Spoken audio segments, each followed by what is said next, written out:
नमस्कार दोस्तों, आप सभी का गणित विषय के ऑनलाइन प्लेटफॉर्म भावेश मैथ्स पर और आपके अपने YouTube channel maths by Bhavesh sir पर स्वागत अभिनंदन।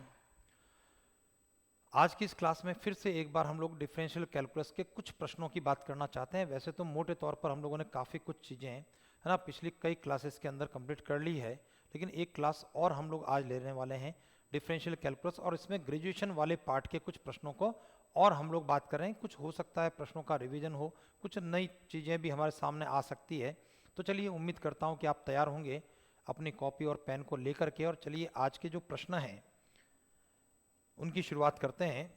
हमारा प्रश्न इस प्रकार से है, वक्र rho is equal to a sine psi cos psi की वक्रता त्रिज्या है। Find the radius of curvature, find the radius of curvature of curve P is equal to, यहां पर शायद मैंने जब पहली बार पढ़ा तो रो पढ़ लिया था, लेकिन ये जो है बेसिकली P है।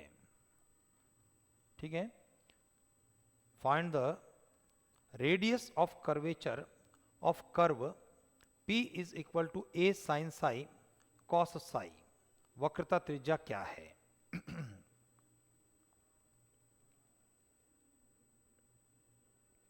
भाई, हम लोगों ने वक्रता त्रिज्या के बारे में बातें की है, हम लोगों ने r थीटा की स्थिति में बात की है। हम लोगों ने जब वक्रता त्रिज्या को ज्ञात करना है तो उसके लिए हमारे पास में Cartesian form y is equal to function of x होने पर, नेज समीकरण होने पर, और ये आपकी जो समीकरण बन रही है वो p और साई की स्थिति में बन रही है।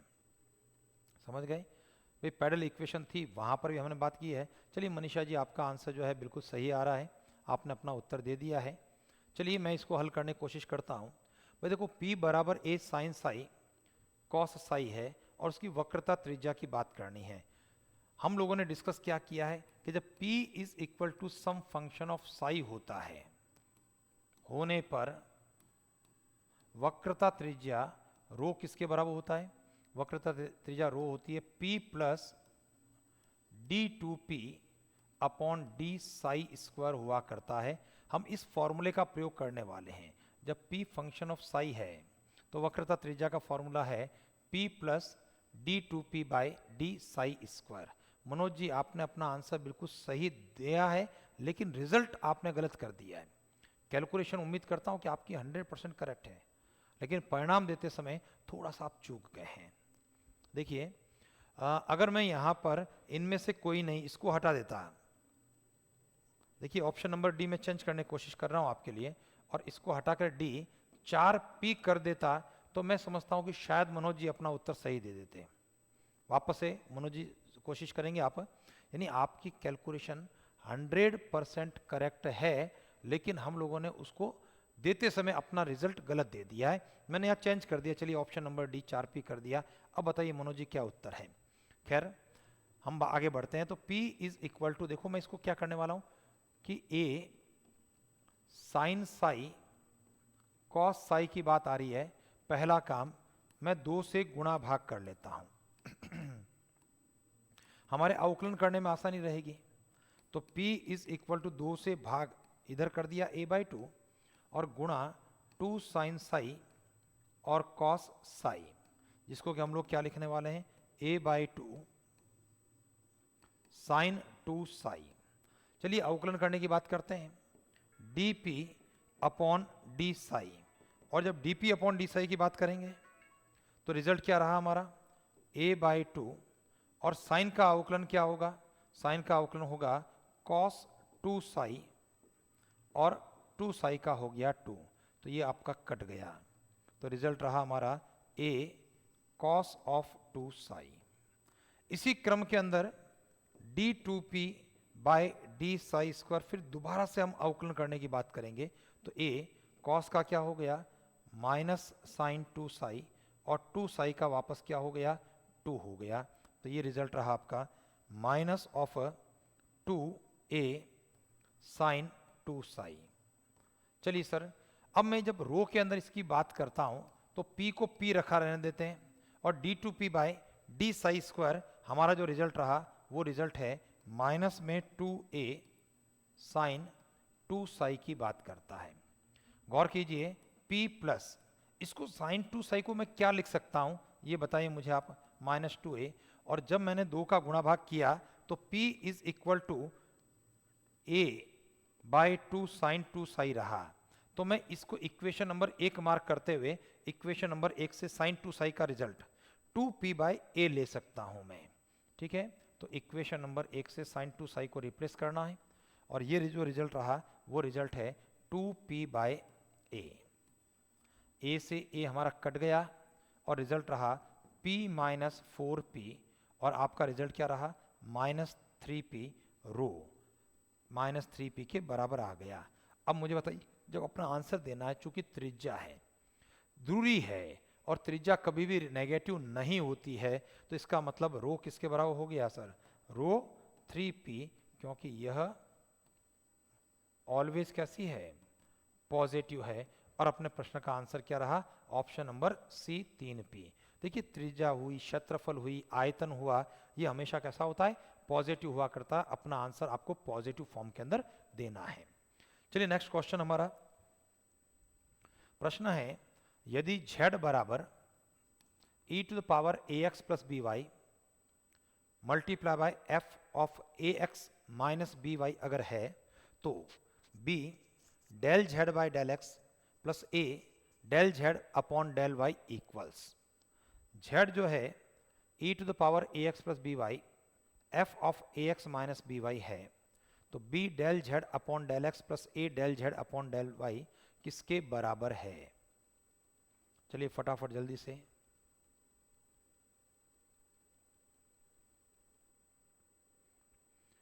बिल्कुल बिल्कुल मनोज जी, मैं समझ गया था कि आपकी कैलकुलेशन जो है बिल्कुल सही थी, लेकिन जब इनमें से कोई नहीं दिखा ना, तो हम वो चीज़ नहीं सोच पाए कि भाई इसको पॉजिटिव बनाना चाहिए मुझे।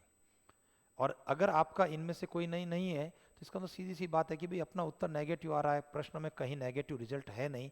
इसका मतलब फिर जब दिमाग चलेगा वापस कि अच्छा ये तो त्रिज्या थी, धनात्मक ही देना है, तो आप उसका रिजल्ट पॉजिटिव देंगे। चलिए, z is equal to e to power a x plus b y, f of a x minus b y होने पर b del z upon del x plus a del z upon del y किसके बराबर है। एक चीज और ध्यान देना कि जैसे मान लिया पिछला प्रश्न है और पिछले प्रश्न में 3p भी अपना उत्तर है और अपने उत्तर में -3p भी लिखा हुआ है।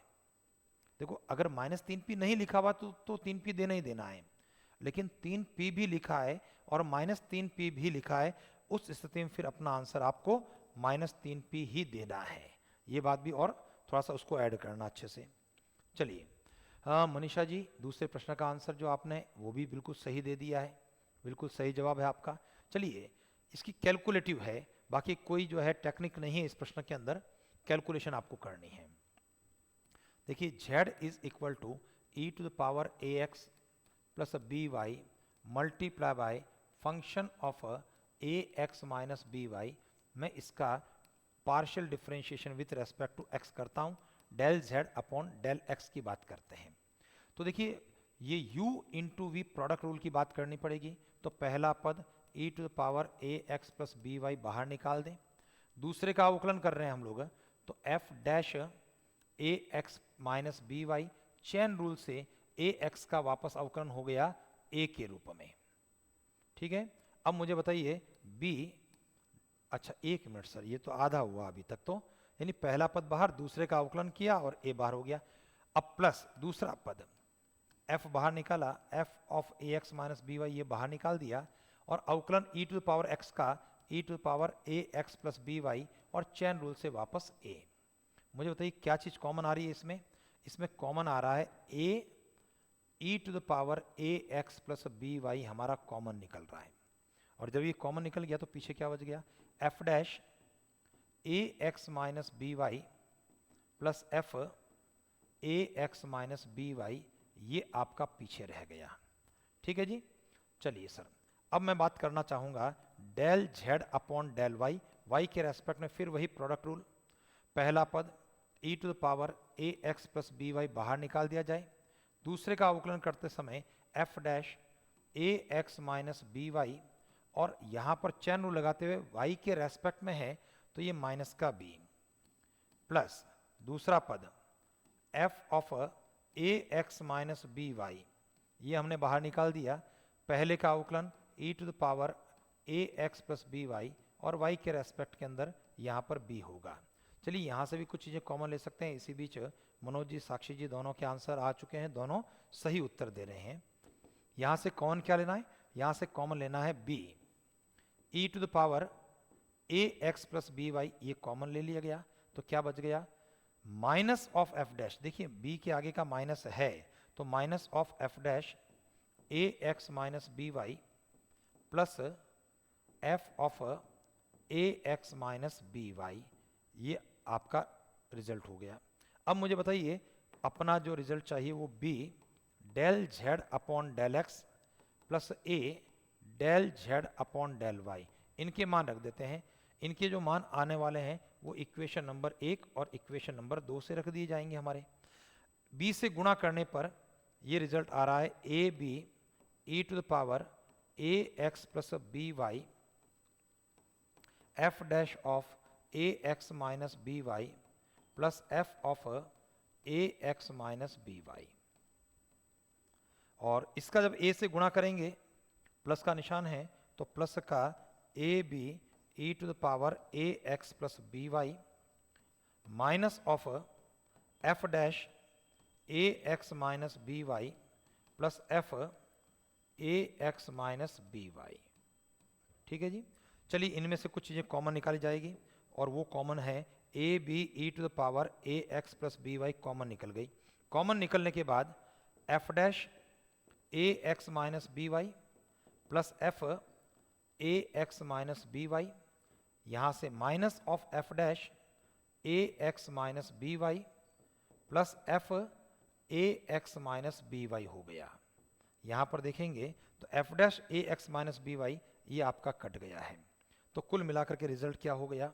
रिजल्ट हो रहा है 2, तो ये रहा sir a b e to the power a x plus b y और 2 times of f of a x minus b y, ये आपका रिजल्ट हो गया। अब ध्यान दें, इधर से 2ab अलग कर देते हैं, 2ab अलग कर दिया जाए, और मुझे बताओ ये क्या है? e to the power a x plus b y और f a x minus b y, ये आपका प्रश्न है जो कि z के बराबर हो गया। तो 2abz अपना आंसर ऑप्शन नंबर ए हो गया। इसी बीच राहुल जी आपका भी आंसर आ रहा है, आपका भी उत्तर बिल्कुल सही है। चलिए नेक्स्ट क्वेश्चन के बारे में बात करते हैं।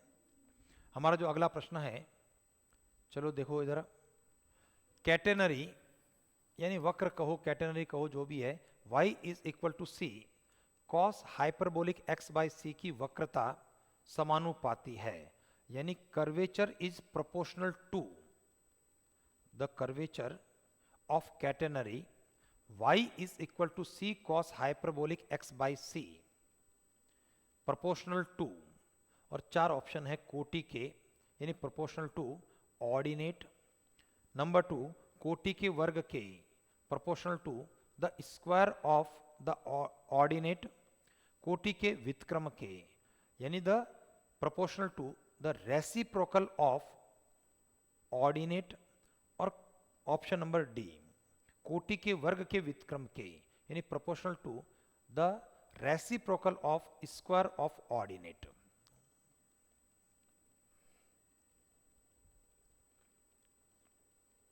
चलिए फटाफट जल्दी से, y is equal to c cos hyperbolic x upon c, यानी कुल मिलाकर के आपका जो फंक्शन है वो y और x की फॉर्म में, कार्टेशियन फॉर्म के अंदर ही है। चलिए मनीषा जी बहुत बढ़िया, यानी काफ़ी अच्छी तैयारी आपने कर ली, ऐसा उम्मीद मैं करता हूँ, और आपका ये आंसर भी जो है बिल्कुल सही है।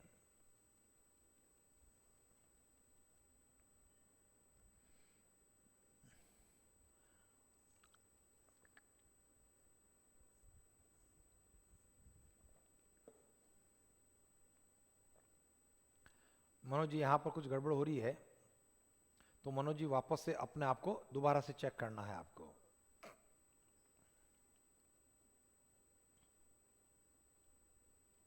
चलिए इसको हल करते हैं हम लोग। एक बात और ध्यान करना कि भाई हाइपरबोलिक के लिए जब अवकलन की बात होती है, समाकलन की बात होती है, तो साइन हाइपरबोलिक कॉस हाइपरबोलिक हो जाता है, कॉस हाइपरबोलिक साइन हाइपरबोलिक हो जाता है, चिन्ह नहीं बदलते हैं, ये ध्यान देना, यानी पॉजिटिव ही रहते हैं अवकलन करने के बाद।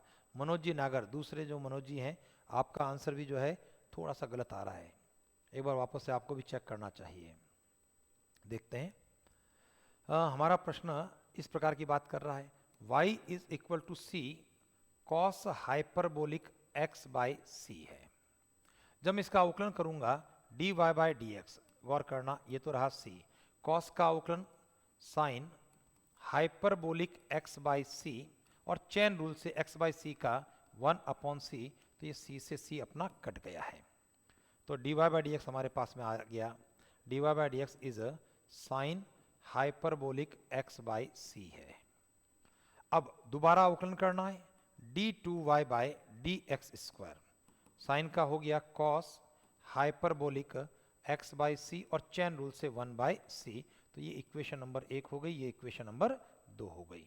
मुझे बताइए वक्रता की बात हो रही है, सबसे पहले बात कर रहा हूं मैं वक्रता त्रिज्या क्या है, और वक्रता त्रिज्या जो है वो रो होती है, ठीक है, और वक्रता क्या होती है, वक्रता होती है 1/रो होती है, या एक काम करते हैं वक्रता बाद में लिखूंगा, वक्रता त्रिज्या रो होती है, और यहां पर रो के लिए फॉर्मूला क्या है, 1 plus d y by d x whole square whole power 3/2 upon d2y upon d x square, ये वक्रता त्रिज्या हो गई। तो इसलिए वक्रता क्या हो गई, वक्रता 1 अपॉन रो है। अगर मैं इस फॉर्मूले की बात करूंगा तो ये रेसिप्रोकल फॉर्म हो गया 1 upon rho, d2y by d x square upon में 1 plus d y by d x whole square whole 3/2 हो गया, है ना। मैंने इसको क्या कर दिया सर, रेसिप्रोकल फॉर्म के अंदर कन्वर्ट कर दिया, क्लियर। अब इसका अंदर मान रख देते हैं, तो वक्रता जो रही d2y by d x square 1 upon c cos hyperbolic x upon c, और अपॉन में 1 plus d y by d x, equation number 1 से sine hyperbolic square x by c, यानी उसका वर्ग है ना, sine hyperbolic square x by c whole power 3/2, और 1 plus sine hyperbolic square ये होता है कॉस हाइपरबोलिक स्क्वायर के बराबर, तो ये रिजल्ट रहा आपका 1 upon c cos hyperbolic x by c, नीचे की ओर 1 plus sine hyperbolic square cos hyperbolic square है, और कॉस हाइपरबोलिक स्क्वायर की पावर 3/2, स्क्वायर से 3/2 का 2 कट गया, तो क्या बच गया आपका, वो बच गया cos hyperbolic cube x by c हो गया। ध्यान देना ये कॉस हाइपरबोलिक स्क्वायर है, यानी कॉस हाइपरबोलिक x बाय सी का स्क्वायर, और स्क्वायर से 3/2 कटने पर कॉस हाइपरबोलिक x बाय सी की क्यूब की बात हो रही है, और यहां से जब ये कट जाएगा तो रिजल्ट क्या बनेगा हमारा, ये रिजल्ट बन गया सर 1 बाय सी, और नीचे की ओर हो रहा है cos hyperbolic square x by c. भाई देखो एक चीज आपकी कट गई है यहां पर, भाई कॉस ऊपर है हाइपरबोलिक में एक बार और 3 बार नीचे है, तो 1 अपॉन, अब मुझे बताओ जो दिया है उससे cos hyperbolic x by c का परिणाम क्या बनता है, y बाई सी, और कॉस हाइपरबोलिक स्क्वायर है तो y square by c square बन गया, तो ये है सर 1 अपॉन सी, और इसका रिजल्ट हो गया y square upon c square, तो c से c काटते हुए, और हमारा रिजल्ट क्या बना, फाइनली वक्रता किसके बराबर हो गई सर, वक्रता हो गई c अपॉन वाई स्क्वायर हो गई, और जब वक्रता c अपॉन वाई स्क्वायर हो गई तो इसका मतलब ये किसके प्रोपोर्शनल हो गई, c कांस्टेंट है, तो वक्रता is proportional to 1 upon y square, और 1 अपॉन वाई स्क्वायर का मतलब है कोटि के वर्ग के व्युत्क्रम के, अपना ऑप्शन नंबर डी होगा। प्रीति जी आपका भी आंसर आता, लेकिन आपका भी उत्तर सही नहीं आ रहा था, ठीक है। चलिए आगे बढ़ते हैं, तो उम्मीद करता हूं समझ में ये चीज आ गई होगी कि भाई वक्रता त्रिज्या का व्युत्क्रम ही वक्रता है, वक्रता is equal to 1 upon rho के बराबर है। तो सबसे पहला काम रो निकालने की बात करेंगे, तो 1 plus d y by d x whole square whole to power 3/2 upon d two y by d x square रहेगा, और उसको आपने अप्लाई किया है। ध्यान रखना है, जब अवकलन करेंगे तो साइन हाइपरबोलिक का अवकलन कॉस हाइपरबोलिक है, कॉस हाइपरबोलिक का अवकलन साइन हाइपरबोलिक है। 1 plus sine hyperbolic square x by c cos hyperbolic square x by c के बराबर होता है, ये भी आपके दिमाग में आना चाहिए। और यहाँ से कॉस और कॉस हाइपरबोलिक क्यूब कटने पर कॉस हाइपरबोलिक स्क्वायर हर के अंदर बच गया है, और जो दिया है उससे cos hyperbolic x by c का मान अगर वाई बाई सी है तो cos hyperbolic square x by c का मान y square upon c square है, रख देंगे सी कटने पर सी अपॉन वाई स्क्वायर, तो जो कर्वेचर है वो proportional to 1 upon y square, यानी कि कोटि के वर्ग के व्युत्क्रम के समानुपाती हो गया। चलिए अगला प्रश्न हमारा, वक्र y बराबर e to the power x की वक्रता त्रिज्या उस बिंदु पर, वक्रता त्रिज्या उस बिंदु पर जहां यह y अक्ष को काटता है, यानी we have to find the radius of curvature of curve y is equal to e to the power x at it intersect the y axis, at the point where the curve intersect at y axis। चलिए इस बार मनोज जी प्रजापति आपका answer बिल्कुल सही आ गया, सबसे पहले आपका उत्तर आ रहा है। मनीषा जी बिल्कुल आपका भी आंसर सही आ चुका है।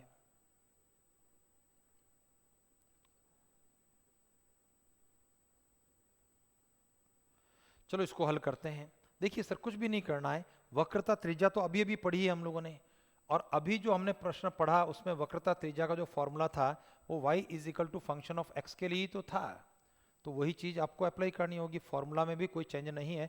मनोज जी नागर आपका भी आंसर सही है, पहले मनोज जी प्रजापति का आंसर था और अब दोबारा मनोज जी नागर का आंसर आ रहा है। गौर कीजिए, यहाँ पर सबसे पहले वक्र की अगर मैं बात करता हूँ तो ग्राफ कैसा बनता है मुझे बताइए भाई। e to the power x का जब ग्राफ बनेगा, आपने देखा होगा हमारा ग्राफ इस प्रकार से बनता है, ये e to the power x का ग्राफ है, समझ गए। और ये जो बिंदु है हमारा, वो बिंदु क्या होता है 0,1 है, तो जहां पर y अक्ष को काटता है वो बिंदु हमारा 0,1 हुआ करता है। चलिए नेक्स्ट बात करें, y is equal to e to the power x। अब जब मैं यहाँ से dy बाई डी एक्स की बात करूंगा तब भी ये e to the power x है, d2y by d x square की बात करूंगा तब भी e to the power x है। जब मैं बात करूंगा dy बाई डी एक्स एक पर्टिकुलर पॉइंट 0,1 पर, तब e टू द पावर 0 मान 1 है, और d2y upon d x square उसी बिंदु जब 0,1 पर बात करेंगे तो e टू द पावर 0 जो कि 1 के बराबर है। ठीक है जी। अब मुझे बताइए यहां पर वक्रता त्रिज्या रो के बारे में बात करनी है, और रो हो गई हमारी 1 plus d y by d x whole square whole power 3/2 upon d2y upon d x square. चलिए इसके अंदर मान रखने की बात आ गई, तो 1 प्लस 1 का स्क्वायर होल पावर 3/2 और अपॉन में ये भी 1 है, तो कुल मिला के 2 की घात 3/2 बनती है, और 2 की घात 3/2 का मतलब है 2 वर्गमूल 2। अपने प्रश्न का आंसर हुआ ऑप्शन नंबर सी आपका उत्तर रहा। तो चलिए प्रीति जी आपका भी आंसर बिल्कुल इस प्रश्न के लिए सही आ चुका था। नेक्स्ट क्वेश्चन, एक आसान सा प्रश्न है, सरल सा प्रश्न है। अति परवल है x y is equal to h x plus k y की अनंत स्पर्शियां हैं। Find the asymptotes of hyperbola, find the asymptotes of hyperbola x y is equal to h x plus k Y.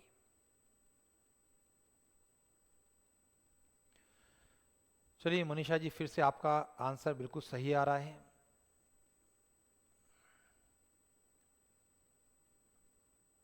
भाई निश्चित रूप से आप सबका सिलेक्शन हो जाएगा। मनोज जी प्रजापति आपका भी आंसर बिल्कुल सही आ रहा है। मनोज जी नागर आपका भी उत्तर बिल्कुल सही है। चलिए इसको हल करते हैं। भाई कुछ नहीं करना है, सभी पदों को आप लेफ्ट हैंड साइड ले लें। सबसे पहले चेकआउट कर लें एक्स अक्ष के समांतर अनंत स्पर्शी, वाई अक्ष के समांतर अनंत स्पर्शी, आपका उत्तर आ जाएगा। क्योंकि जो x की सबसे बड़ी घात जो कि x ही है, का गुणांक 0 के बराबर कर दो और y की सबसे बड़ी घात यानी y जो है उसके गुणांक को आप 0 के बराबर कर दें तो वहां से अनंत स्पर्शियां बन जाएगी। तो अति परवलय हो गया x y minus h x minus k y बराबर 0। हम बात करेंगे x अक्ष के समांतर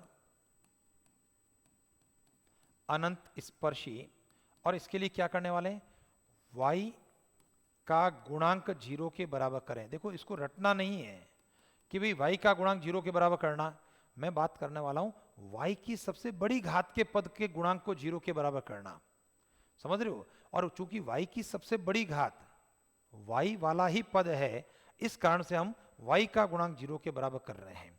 और जब y का गुणांक देखेंगे तो आप ये वाला, ठीक है ना, y का गुणांक आपका हो गया, एक मिनट सर, x अक्ष के समांतर में तो x का गुणांक मुझे करना है ना, x अक्ष के समांतर x का गुणांक, जब x का गुणांक करेंगे तो यहां पर ये गड़बड़ हो रही है।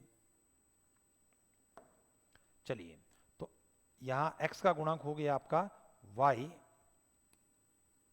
माइनस एच बराबर 0, एक अनंत स्पर्शी हो गई।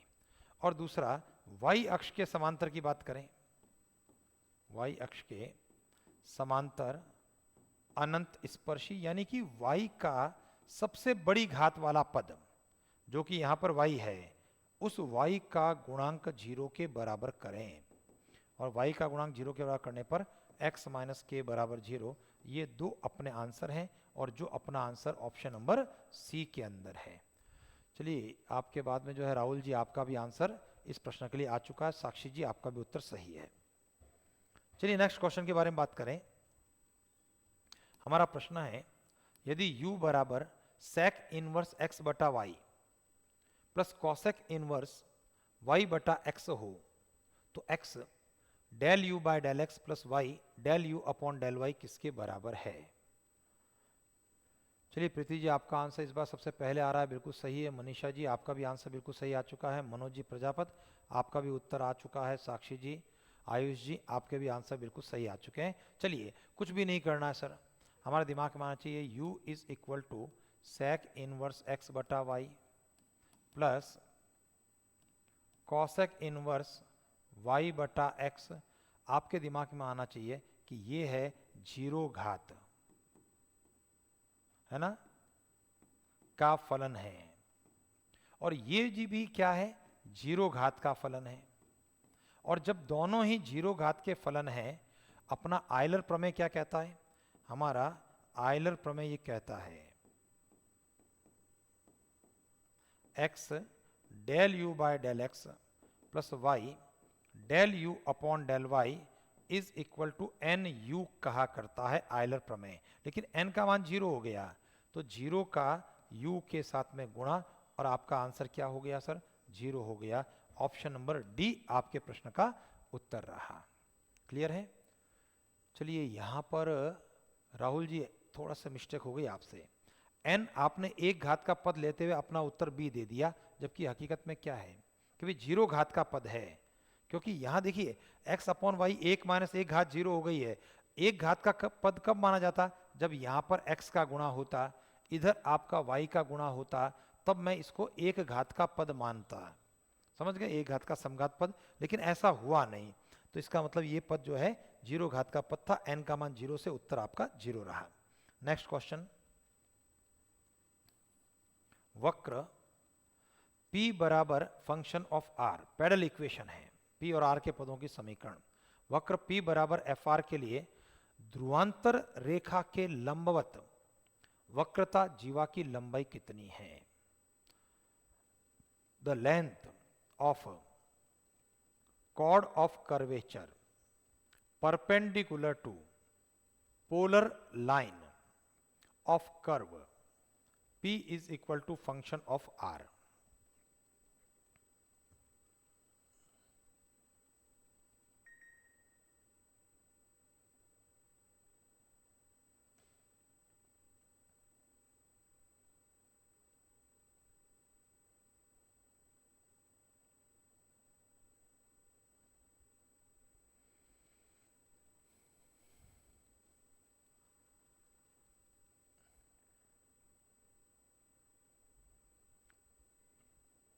चलिए सर, थोड़ा सा समय और इंतज़ार करते हैं आपके आंसर के लिए।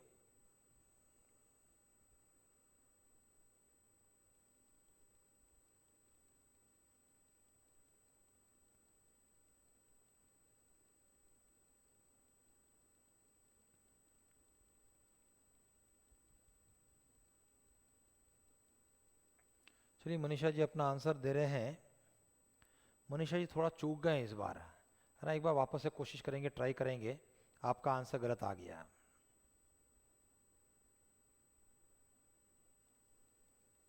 मनोज जी प्रजापत, आपका आंसर बिल्कुल सही है, बिल्कुल करेक्ट है आप।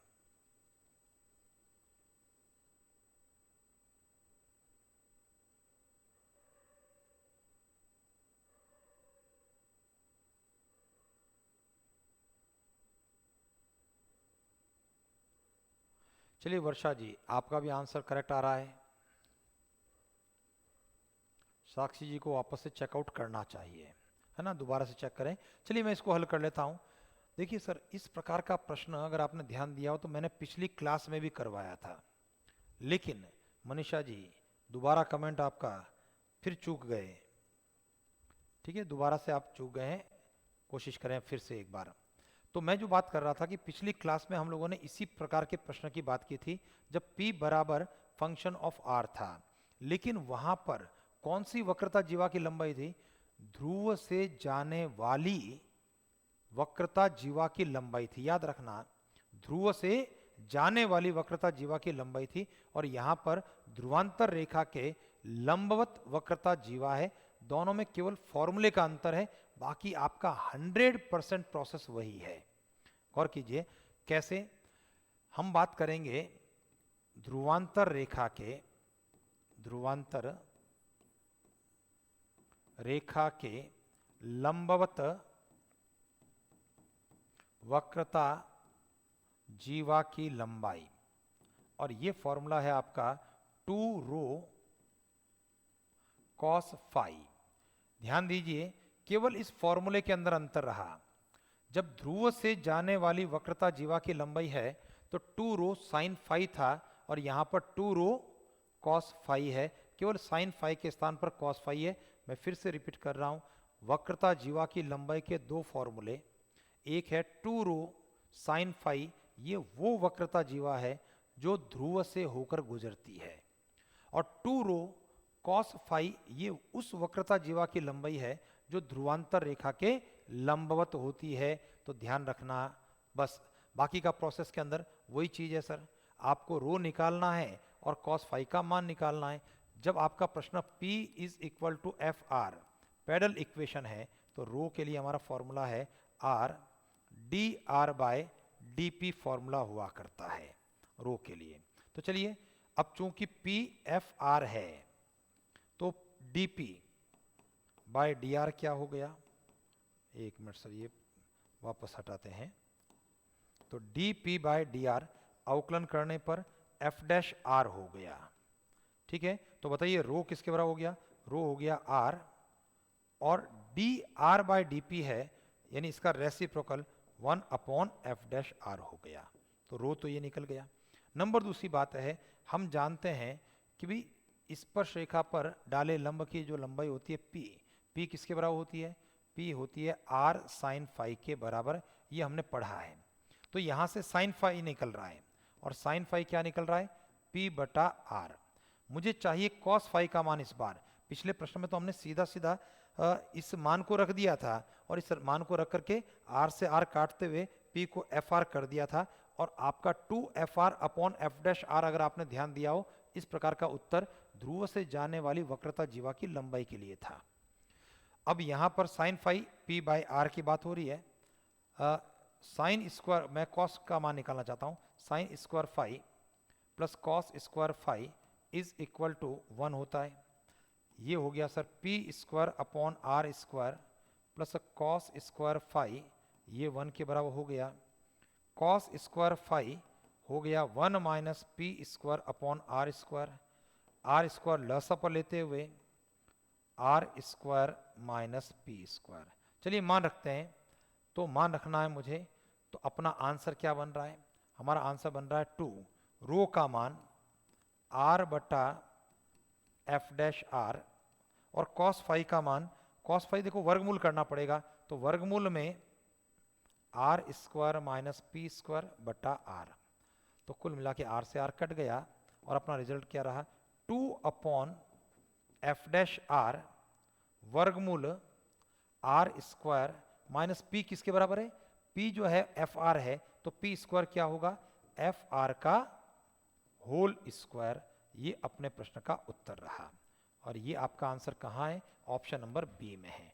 तो ध्यान देना, कोशिश अगर कर सकते हैं डायरेक्ट याद रखने की कि जब p फंक्शन ऑफ r है तो वक्रता जीवा की लंबाई क्या, जब वो ध्रुव से जाती है तो अपना 2fr upon f dash are, क्योंकि फॉर्मूले में 2 रो साइन फाई होगा, देखिए 2 रो में 2r 1 upon f dash are होगा और साइन फाई का मान सीधा सीधा केवल p बाय आर होगा, r से r कटने पर 2p upon f dash are और 2p का मान fr, तो 2fr upon f dash r. Option number a तब रहेगा जब ध्रुव से जाने वाली जीवा है, वक्रता जीवा उसकी लंबाई। और option number 2 b 2 upon f dash r square root of r square minus f r whole square, ये तब रहेगी जब ध्रुवांतर रेखा के लंबवत वक्रता जीवा हो। तो चलिए मनोज जी, प्रीति जी, मनीषा जी, आप तीनों के आंसर मेरे सामने हैं, बिल्कुल सही है। चलिए आगे बढ़ते हैं। हमारा प्रश्न कह रहा है वक्र x square minus y square minus 7x square plus 4y plus 15x minus 13 बराबर 0 का द्विक बिंदु है। Find the double point of curve, find the double point of curve x square minus y square minus 7x square plus 4y plus 15x minus 13 is equal to 0।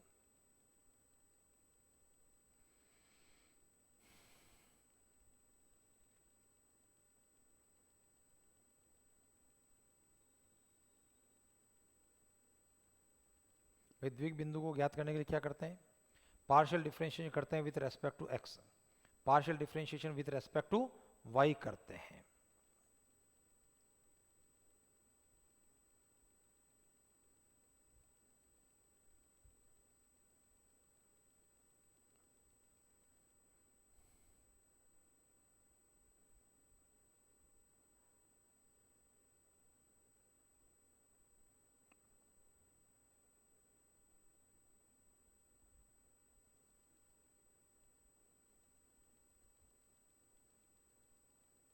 चलिए अभी किसी का answer नहीं आया है, बाकी इतना लंबा सवाल नहीं है सर। डबल पॉइंट के लिए del f upon del x कर दें, उसको जीरो के बराबर कर दें, del f upon del y कर दें, उसको जीरो के बराबर कर दें, जो रिजल्ट्स आएंगे उसमें एक्स वाई के मान को आपको ढूंढना है। चलिए मैं यहाँ पर बात कर रहा हूँ, प्रश्न है हमारा फंक्शन ऑफ एक्स वाई, ये है sir x square minus y square minus 7x square plus 4y plus 15x minus 13, ये आपका है। चलिए मनीषा जी, आपका आंसर जो है आ रहा है, लेकिन यहाँ पर मनोज जी प्रजापत आपका आंसर सही है, मनीषा जी कुछ चूक रहे हैं, आप 5/4 की बात कर रहे हैं। अच्छा मनोज जी भी कह रहे हैं 5/4 आ रहा है, हो सकता है मैंने लिखने में कहीं कोई गड़बड़ कर दी हो, वापस से चेकआउट कर लेते हैं। कैलकुलेशन आपके सामने हो रही है, तो del f upon del x का मान निकालते हैं और del f upon del x को जीरो के बराबर करें, तो यहाँ x के रेस्पेक्ट में करने पर 2x है, ये जीरो है, माइनस का 14x है और आगे की तरफ बढ़ते हुए प्लस का 15 इज इक्वल टू 0। भाई x के रेस्पेक्ट में तो कर रहे हैं, 2x minus 14x plus 15 is equal to 0। यहाँ से माइनस 12x प्लस 15 बराबर 0, माइनस 12x बराबर माइनस 15, माइनस से माइनस काटते हुए x का मान 15/12, 3 के पहाड़े से 5/4, बिल्कुल सही है, आप 5/4 आ रहा है। और del f upon del y बराबर 0 कर रहे हैं, तो y के रेस्पेक्ट में जब करेंगे तो माइनस का 2y प्लस का 4 बराबर 0, तो यहाँ से y का मान 2 आ रहा है। ठीक है, तो बिंदु क्या आ गया हमारा, बिंदु आ गया 5/4, 2। चूंकि एक ही बिंदु हमारे पास में आया तो मुझे वापस इसको वक्र को सेटिस्फाई करने की आवश्यकता नहीं, क्योंकि द्विक बिंदु वह है कि जो वक्र को संतुष्ट करेगा। ये चेकआउट करना, अगर ये कहा जाए ना यहाँ पर 5/4, 2 भी लिखा है और एक ऑप्शन है इनमें से कोई नहीं। अगर इस प्रकार से लिखा है तो आपको वापस से चेकआउट करना है कि ये जो बिंदु है वो इस वक्र को संतुष्ट करता है या नहीं करता। यहाँ आवश्यकता नहीं थी क्योंकि इनमें से कोई नहीं, ऐसा नहीं लिखा है। हो सकता है जो बिंदु निकाल रहे हैं वो वक्र को संतुष्ट नहीं करे। भाई जैसे मान लेते हैं हम x का मान 5/4 आ गया, -1 आ गया, तो हम बिंदु क्या करते हैं, हम बिंदु 5/4, 2 -1, 2 इस प्रकार के जितने कॉम्बिनेशन बनते हैं वो सारे सारे लेते हैं और उसके बाद उसको वक्र को संतुष्ट करवाते हैं। तो ये भी ध्यान रखना। लेकिन चूंकि मेरा एक ही रिजल्ट आया और वो रिजल्ट मेरे पास में है और इनमें से कोई नहीं लिखा है, इसका मतलब अपना ऑप्शन नंबर ए आपका उत्तर रहा है। तो राहुल जी आपका भी आंसर बिल्कुल सही रहा है। चलिए नेक्स्ट, अगला प्रश्न। वक्र x की घात 4 plus y cube plus 2x² plus y square बराबर 0 पर मूल बिंदु है। यानी मूल बिंदु है या मूल बिंदु की प्रकृति क्या है। द नेचर ऑफ ओरिजिन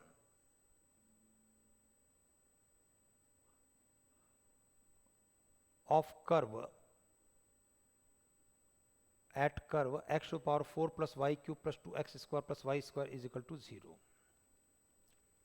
चलिए मनीषा जी आपका जवाब सबसे पहले सबसे सही आ रहा है इस प्रश्न के लिए।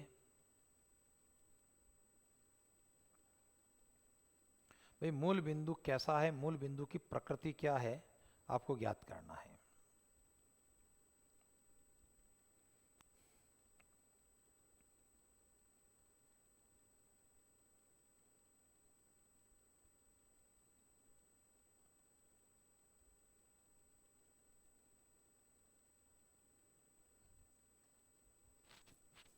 चलिए मैं इसको हल कर लेता हूं।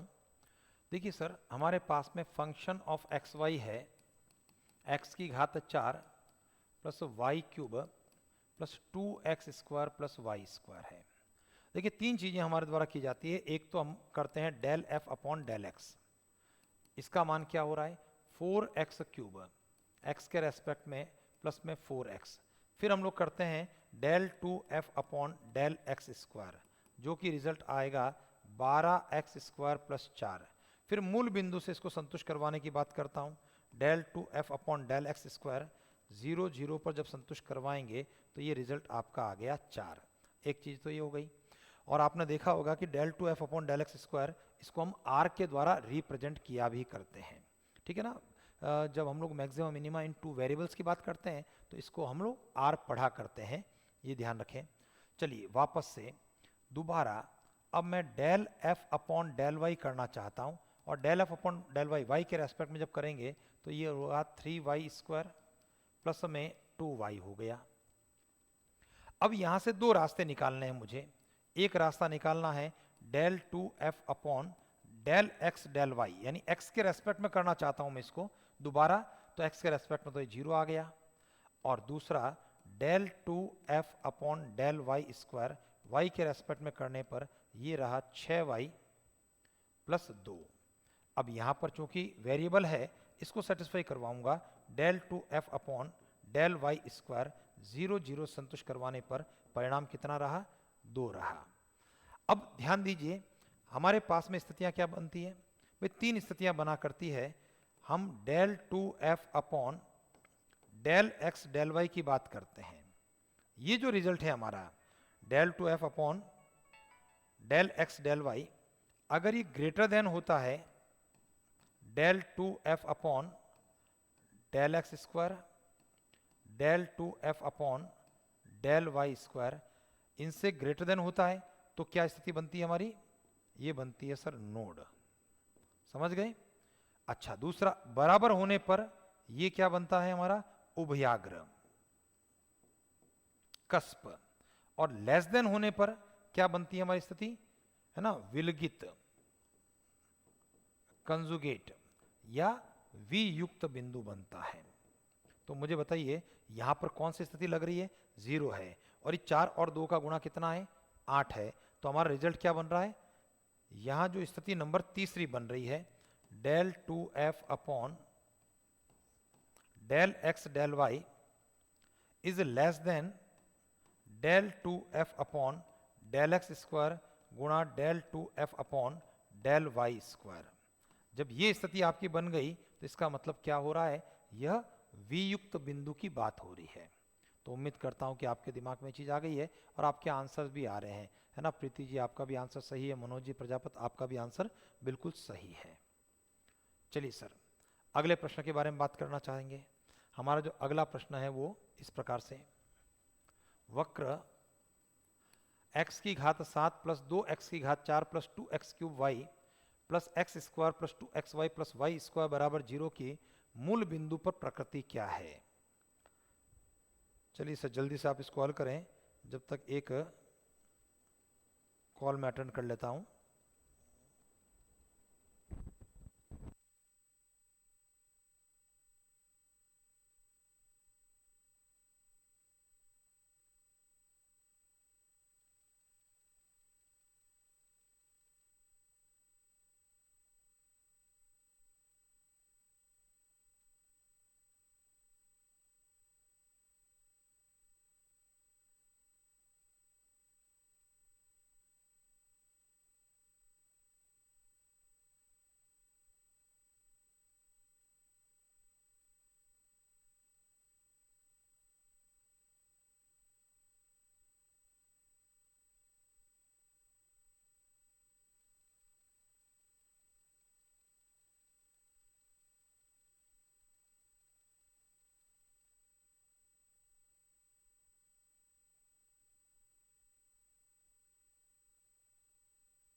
चलिए सर, क्या करना चाहिए सर इस प्रश्न के लिए।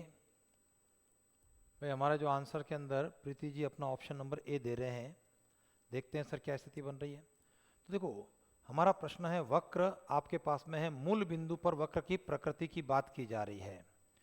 तो ये आपका फंक्शन ऑफ एक्स वाई हमारे पास में है, और फंक्शन ऑफ एक्स वाई है x to power 7 plus 2x to power 4 plus 2x cube y plus x square plus 2xy plus y square की बात हो रही है हमारी।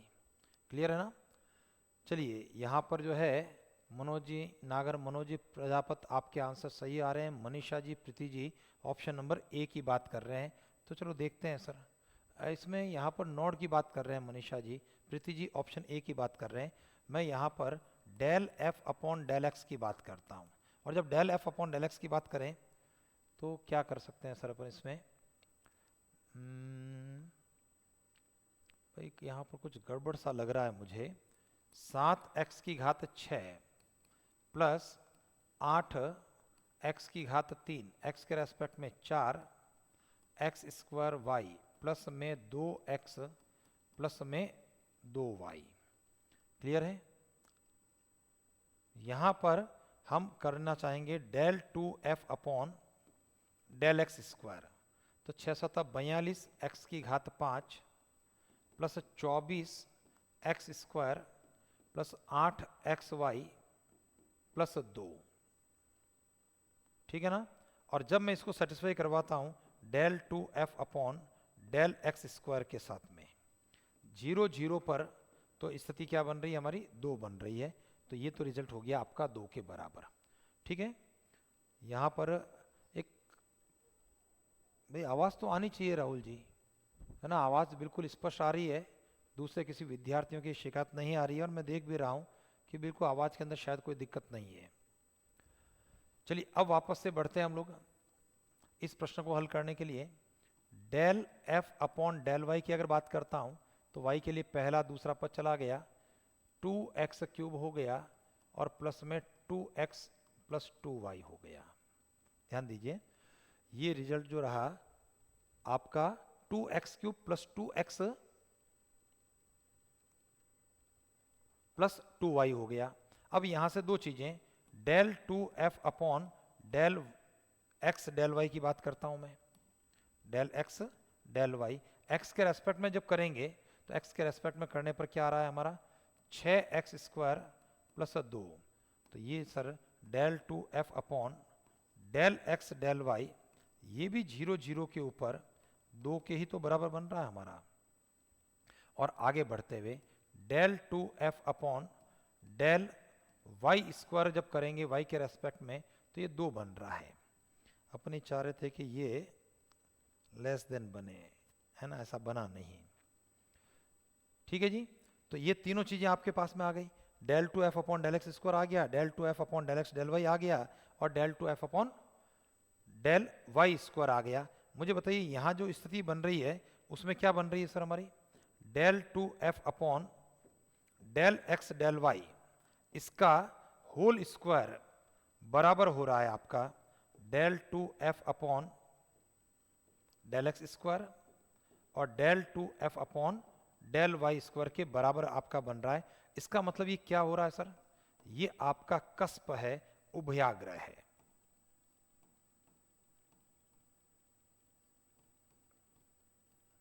भाई उम्मीद करता हूं आपके दिमाग में आया होगा कि ये जो चीज रही है वो आपकी उभयाग्र रही है।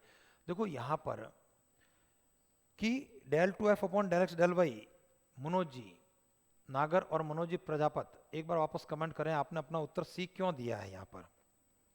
भाई del 2f upon del x del y का स्क्वायर, भाई 2 का स्क्वायर ही तो है 4 और 2 और 2 का गुणा है, ये उभयाग्र सी कब होता, जब ये जो रिजल्ट है आपका लेस देन होता है। और लेस देन का मतलब कैसे होगा, अगर कोई एक जीरो हो जाता, अगर यहां पर 2xy में 2y है,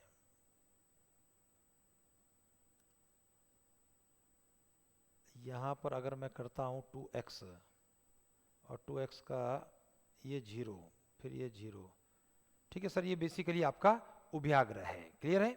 और अगर उभयाग्र है इसका मतलब क्या है, स्पर्श रेखा के एक और स्पर्श रेखा के विपरीत और उसकी स्पर्श रेखाएं हो सकती है। तो यही मैं सोच रहा था कि मैंने कहा इसके अंदर जो है दिक्कत क्या आ रही है कि भाई ये दोनों आंसर जो है आपके सही, वक्र की दोनों शाखाएं उभयनिष्ठ स्पर्श रेखा के एक और है और वक्र की दोनों शाखाएं उभयनिष्ठ स्पर्श रेखा के विपरीत और है, ये दोनों ही हैं।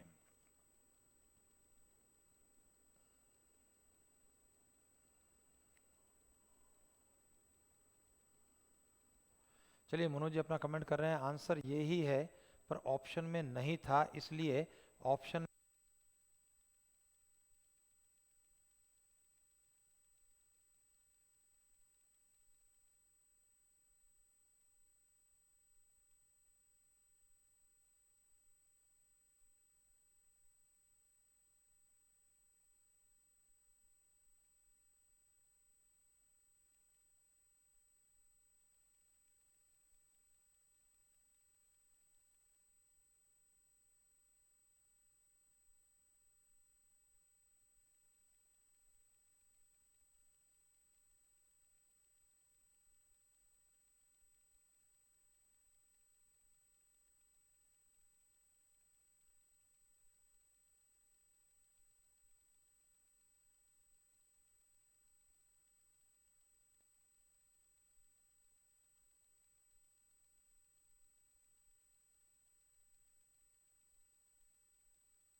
चलिए सर उम्मीद करता हूँ कि अब आवाज़ जो है आपको आ रही होगी।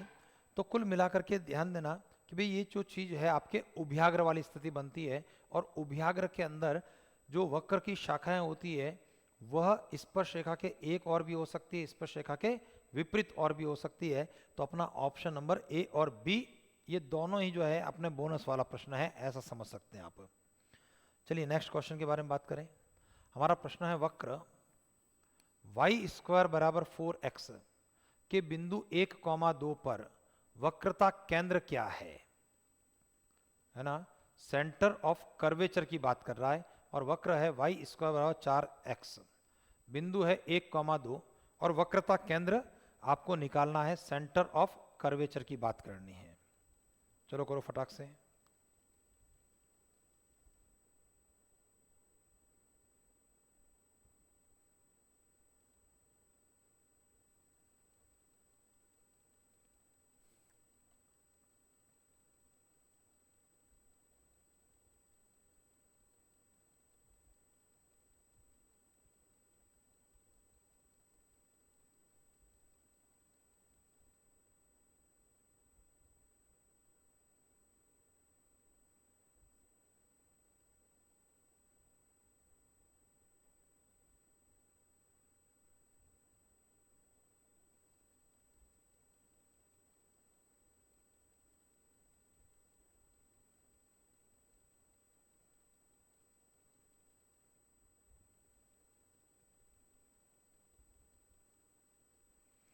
चलिए सर, इसका सीधा सीधा जो है आपको फॉर्मूला पता होना चाहिए। अगर फॉर्मूला पता है तो अपन वक्रता केंद्र की बात कर सकते हैं। मैं इसको लिख लेता हूँ, काफ़ी समय लिया और अपना आंसर नहीं आ रहा है। तो वक्रता केंद्र, सेंटर ऑफ कर्वेचर जो होता है वह x बार और y बार इसके द्वारा रिप्रेजेंट किया जाता है। x बार के लिए रिजल्ट क्या है? x बार के रिजल्ट है x minus y1 1 plus y1 square upon y2, इसके द्वारा तो x बार दिया जाता है। और y बार का रिजल्ट क्या है? y बार इज इक्वल टू 1 प्लस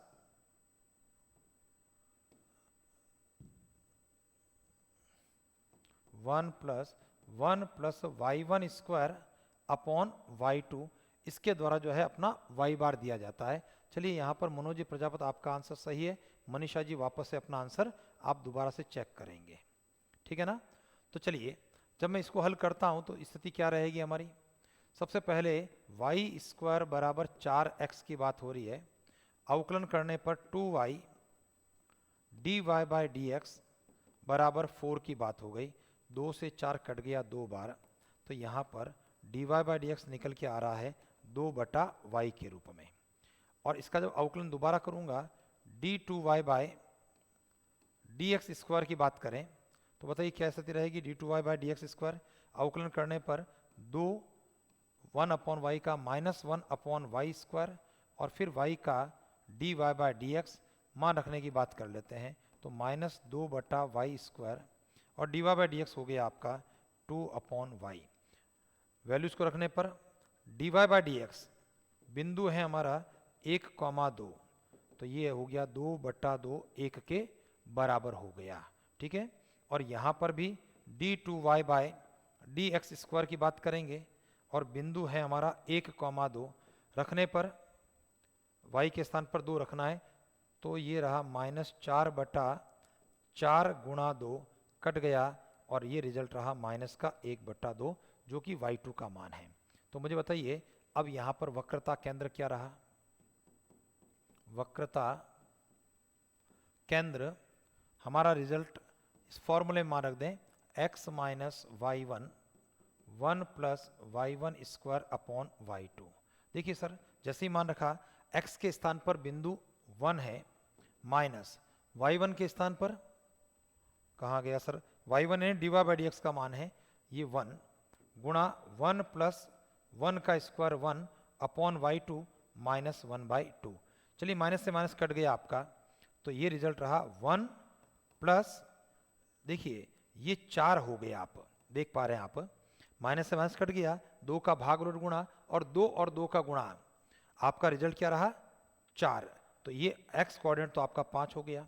चलिए y कोऑर्डिनेट की बात करें, और y कोऑर्डिनेट आपका क्या रहने वाला है?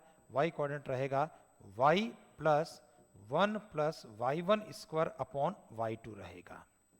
क्लियर है सर? अब इसके अंदर जब मान रखेंगे तो y का मान क्या हो गया? y का जो मान रहा हमारा वो बिंदु से 2 हो गया, प्लस में 1 प्लस y1 स्क्वायर, 1 का स्क्वायर 1 हो गया, और y2 का मान क्या हो गया? y2 का मान -1/2 हो गया। चलिए इसको सिंप्लीफाई करने पर ये रिजल्ट रहा 2, बीच में रहा माइनस का निशान, 2 और 2 का गुणा हो गया 4 और आपका रिजल्ट रहा 5, -2। ऑप्शन नंबर बी अपने प्रश्न का उत्तर रहा।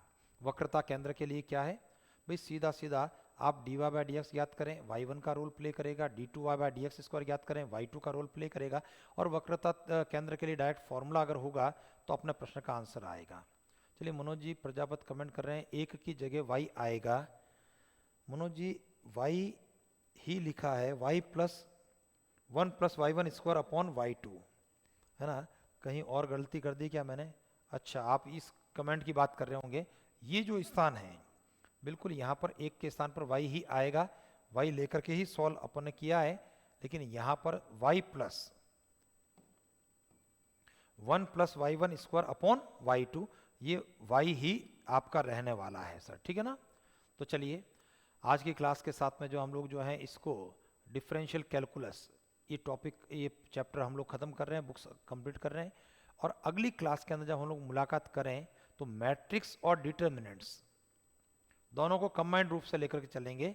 छोटे से है, सरल से है टॉपिक हमारे, है ना, 10-12 से ज़्यादा कॉन्सेप्ट नहीं है पूरे चैप्टर के अंदर।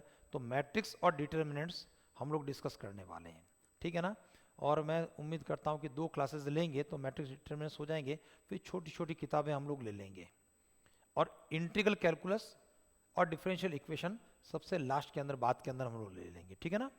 तो अभी अगले आप मैट्रिक्स और डिटरमिनेंट्स को आप तैयार करेंगे अगली क्लासेस के लिए, ठीक सर, थैंक यू।